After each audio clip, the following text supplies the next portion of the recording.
Yeah! Hey, and welcome to another episode of Spear from the Past. Today, we're not going too far back. We're going back to 2023, which wasn't that long ago, but we're talking about the last Fastlane that WD did. And I've got Jacob here. Jacob, how's it going?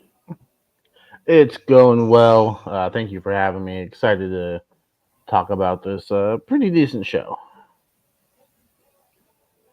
Yeah, and it's one of those ones like I remember when this sort of happened because it was one of those rare fast lanes which happened sort of after Mania, because normally fast lane used to be sort of in the lead up to Mania, and then they Right. kind of switch things around. But as I like to do at the start of these now is just to set the scene of what else was happening in this. Fastlane happened October the 7th from 2023. The number one movie was The Exorcist Believer. um, Oh, jeez. um, the number one song in America was Paint the Town Red by Doja Cat. And the number one album was something called Nostalgia from Rod Rave. I have no idea who that person singer is. He's a rapper. He's a pretty good rapper. When it comes to rappers, I trust Jacob to know. But that going into the pay per view, the first match we had was Cody Rhodes and Jey Uso defeat the Judgment Day for the tag team championships. And like I forgot, because I remember watching this live, but I forgot how good this match was. I didn't expect Cody Rhodes and Jey Uso to sort of win. Like I kind of thought, oh yeah, they're going to put on a good match. Judgment Day are going to win due to interference and all that, but it didn't. It was just and it was fun to see sort of like Jay still managed to kick out even when they tried some interference, but then it failed on. But Jacob, what are your thoughts about Cody Rhodes and Jey Uso versus the Judgment Day? Yeah, I remember going into it thinking the same thing. Like, oh, it's gonna be a pretty good match, but I don't I don't think there's any chance that a makeshift team of Cody Rhodes and Jey Uso are gonna win the titles. Because I'm pretty sure, yeah, Judgment Day, they had just won them at the show before. So like, let's keep them on a good team. Let's not make them transitional champions. But no, like you said, the match was really good. I think it was a great way to open the show. I think the crowd was into it. A lot of good back and forth. Typical Judgment Day interference, but I think they were able to combat that pretty easily. This is still when JD McDonough was kind of trying to prove himself as a member. Yeah.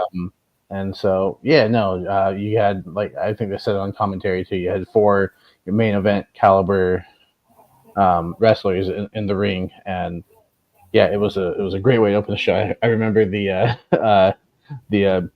post show press conference too. Jay and Cody were they were feeling it. Yeah. And then next we had the random backstage segment / ad of Ray Barrett talking to Xavier Woods and Booker T during a Pizza Hut commercial, which look, that was entertaining. Like I forgot when WWE would simply just do like these segments and not just have like random Karate Kids crowds and stuff at Mania, but and then later on you had like Xavier Woods bring pizza out to the commentators, so they got to have some as well.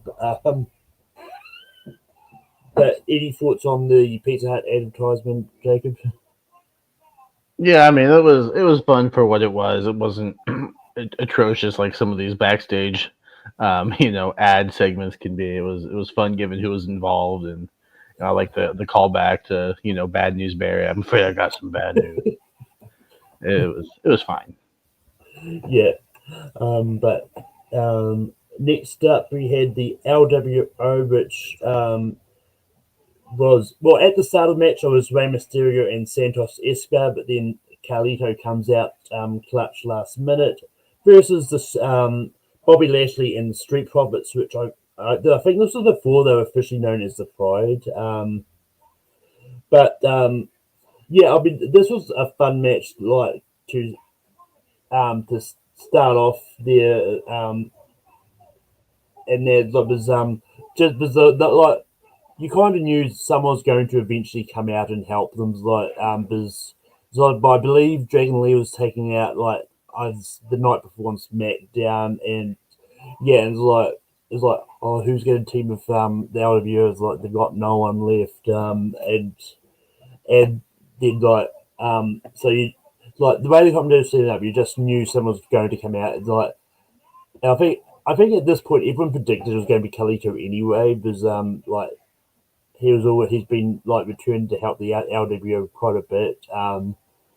But it was a fun 6 man tag. But Jacob, what are your thoughts about LWO versus the Pride?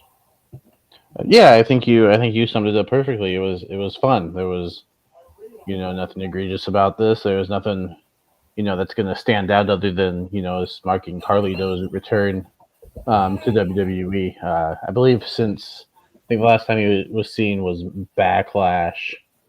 Um, Yeah, I think that was last time there was a Bad Bunny and Damian Priest match, which, by the way, fantastic match. If you haven't seen Bad Bunny and Damian Priest, go check it out. It's fantastic. But yeah, I mean, I think Carlito got a decent reaction, and yeah, nothing really to write home about with this match. It was just I think six really good workers, and yeah, um, shout out to AEW Tag Team Champion Bobby Lashley. um, but the next match we had was Sky versus Asuka and Charlotte in a triple threat match. And look, these three workers, like I've always been a fan of all three of these. Like I know Charlotte gets a lot of hate these days, but I think she's still a really good wrestler, and then and she like deserves like any like and anything she gets given. But yeah, and I enjoyed seeing Io Sky get the win. 'Cause I think this was either before Asuka joined Damage Control or when they were kind of teasing that she was going to join. I don't can't quite remember that part, but it was always a lot of fun. Io getting the win over Asuka and Charlotte was a little bit surprising, but I think it shows how much they have faith in her. But Jacob, what are your thoughts about Io Sky versus Asuka versus Charlotte? This was just before she joined Damage Control. I believe she would join Damage Control November of 2023. So yeah, just before. I thought this match was fantastic, and leading up to the main event, this was my favorite match on the show. I think all three women put in really great performances. I love the beginning where Asuka, does the mist, and we get Asuka and Io for a little bit because I think that's a match that people wanted to see. And yeah, say what you want about Charlotte. You can hate that she's always in the title picture because of her dad's and her last name and whatever, but you can't deny that she is an absolute fantastic in-ring worker. And yeah, all three of these women are. I can't wait to see Oscar back. Whatever she's got going on, I hope it's resolved. I know there's some personal things going on. I remember reading some Twitter posts from her and little concerning, but hopefully whatever that is can get taken care of soon. She can make her return because yeah, I think she can bring some life into the women's division. Io Sky is fantastic. This is the one where I'm not usually a fan of interference, But this time it made sense. Triple threat. It's allowed Bailey, kind of wanting to prove to Io, like, no, I'm still your friend. I want you to hold on to this title. And I think Bailey played her role perfectly. Fantastic match. One of my favorite women's matches of the year, I think. Yeah. No, it was always, I completely forgot until I watched the promos. Like that she got into this because Bailey was like, yeah, that's what Io said. Like, but like she'll take you both on a triple threat. It's like it's fine. Um, but then next up we've got the before he became the last real champion, John Cena and LA Knight teaming up against the Bloodline, which was at this point Jimmy Uso and Solo Sikoa. And yeah, this is like one of those ones where it was the build was kind of random because it kind of started with John Cena sort of coming out saying he was back, and then and then Jimmy coming out going, "No one wants you here," and all that. And then it leads into this whole thing with it was initially it was going to be him and AJ Styles, and AJ Styles was taken out, and then like LA Knight just comes down and just signs these contracts, like um, and yeah, but the match itself was really good. Like John Cena and LA Knight played well together, like teamed up really well, and like the Bloodlines like always been sort of there, no matter what, depending on no matter what combination it sort of was, and yeah, um, I enjoyed the match for what it was. Jacob, what are your thoughts about John Cena, LA Knight versus the Bloodline? Yeah, I thought it was fine. I thought it was your basic tag team match. I don't think there's again anything to write home about. I think we got a little spoiled with that opening match. I think that was a much better tag team match. I get the placement here. John Cena's a pretty big name. LA Knight at the time was in that feud. I think this was just before his feud with Roman, where he would go after the title. Yeah, I also remember like Paul Heyman was just fantastic at this time too. Like he really like goes into character. He's definitely a method actor, if you will, and I think that's fantastic. Um, but yeah, I mean, I like the stuff with Pat McAfee. Pre-match hearing him on commentary is always great. He's one of my favorites currently. So that was cool. Yeah, no, sorry, Indianapolis, you're not getting a WrestleMania, but Las Vegas, you can get two. Screw you, New Orleans. Yeah, but which makes the big like bombastic announcement The Rock made on a SmackDown very pointless as Right. well. He's not um, doing so well this year. um, but then after that, we had a backstage segment of Rhea convincing Damien to not cash in on Seth, which leads you to believe of will he listen to her in that, which leads into Seth Rollins versus Shinsuke Nakamura, and yeah, I completely forgot like um, he got a real title match around this time. I can't remember. I don't know how he got there, but it's like is it just seemed like random? It's like Shinsuke's been one of those people who's kind of been all over the card. Like he's either been booked in something or he's just doing backstage segments, threatening Aleister Black and people like that. But the match itself, I thought it was decent. Like I've I don't know what it is. I've kind of never really been a big fan of Shinsuke Nakamura because I do admit he's got a good entrance and that but other than that he's been one of those ones which he's been okay to me. But Jacob, what are your thoughts about Seth versus Shinsuke? Yeah, I thought this match was fantastic. I thought it was, I thought they did a great job of utilizing the stipulation. Yeah, the way he came into the match was, obviously he had the payback match, and this was the rematch. But Yeah, um, for those wondering, they were on the team together, and they won. And then during the celebration, Nakamura turned heel attacking Rollins and wanting to go after the championship. Which apparently, if you just attack someone, you get a match. That's how it works. Um, but yeah, I remember thinking like, yeah, no, either this is going to end with Nakamura winning the championship for the first time, and well deserved because he's a fantastic worker, or Damian Priest is cashing in. Like those are the only two scenarios that make sense in my mind because Seth needs time off. His back, his injuries, like the dude has been going nonstop. He deserves some time off. Let him heal up going into WrestleMania. Instead, he worked through WrestleMania and then took some time off. Yeah, But I remember I watched it. And while I think the in ring work and out of the ring work um, was really good, I have an issue. Like the one thing, the slight nitpick for me is Seth takes all this abuse, all these big time moves from Shinsuke, and he gets up every single time. Shinsuke takes one bump through a table, and that's all it takes to keep him down.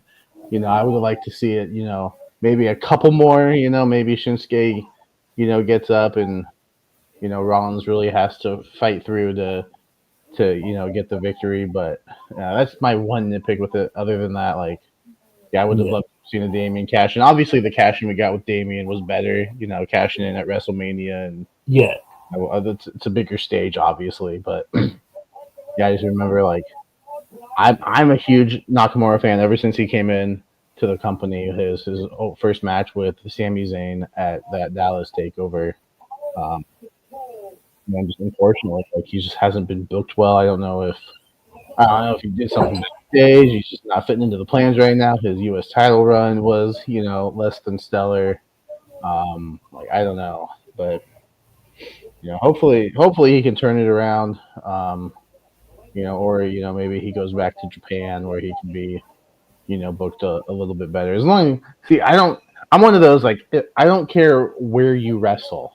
I know some yeah, people are like oh he's leaving WWE. That's so bad. It's like no, go to a company that's going to book you to wrestle and you can showcase your talent to fans like that. Who cares if it's WWE, yeah. AEW, TNA? You got all these choices. Like just wrestle and entertain the fans like you can. And Yeah, because I remember when all the releases happened like after Mania and that like there's a lot of people were saying that like Shinsuke had made announcements that he had left, like he was kind of hinting that he was leaving, and then he turned up at a qualified match on SmackDown.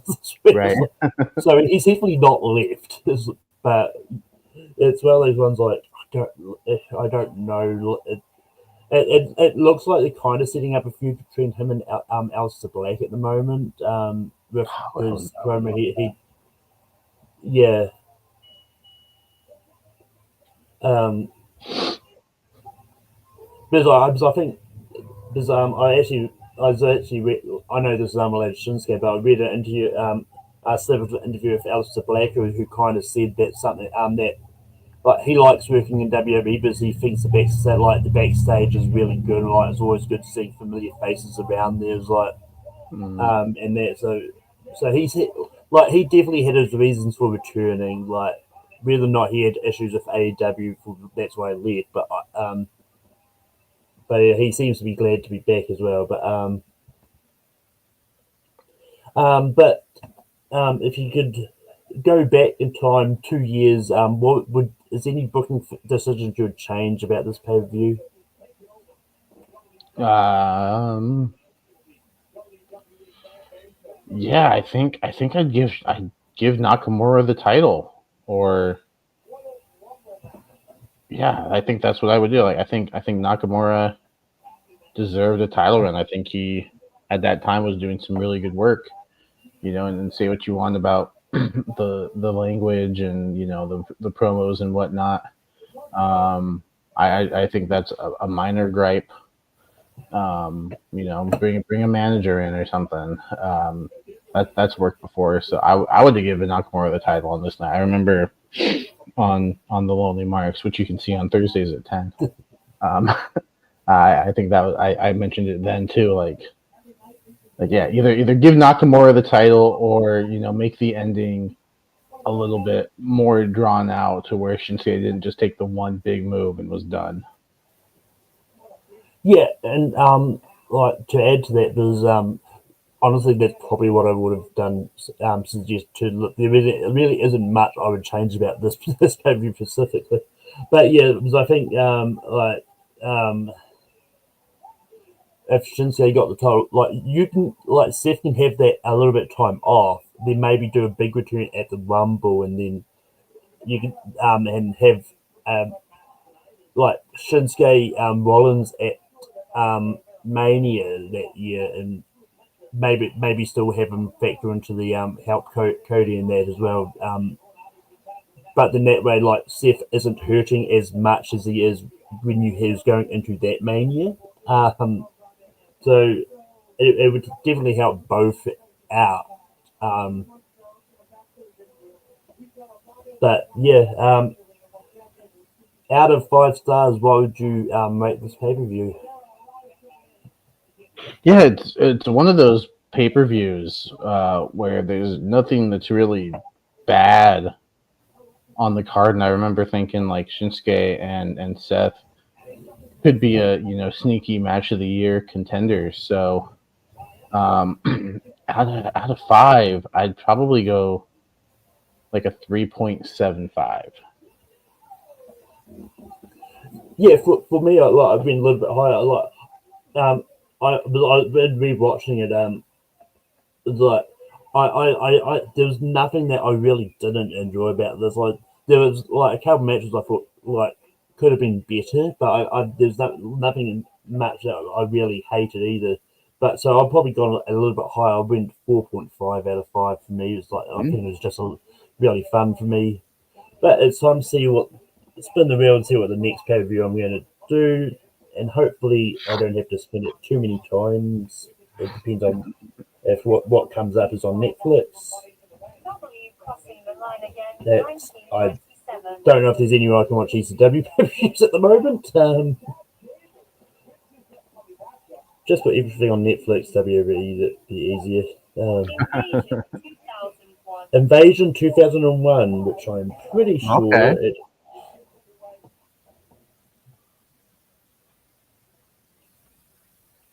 I'm pretty sure it's here as I quickly check Netflix. They've been interrupting Raw, but it's fine.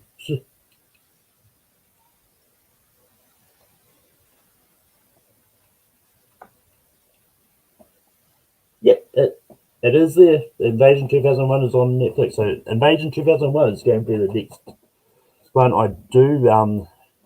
So it should be. I don't think I've never actually watched that one before, so it should be a lot of fun watching that. But Jacob, where can we find you online? Yeah, like I mentioned, the Lonely Marks every Thursday at 10. I'm kind of on an every other week basis right now as I've been doing some comedy, trying to work on that. But yeah, most every other Thursday you can catch me on the Lonely Marks. I do trivia from time to time. Twitch.tv/Castifer, whether it's wrestling or sports trivia. And then yeah, sometimes I pop up on Rankum on Take Three. Um, but that next week on speaking of which, for me, I host Ranking every Sunday night on Take Two Productions. Next week we're doing top 12 classic science fiction movies, and these Nice. are movies from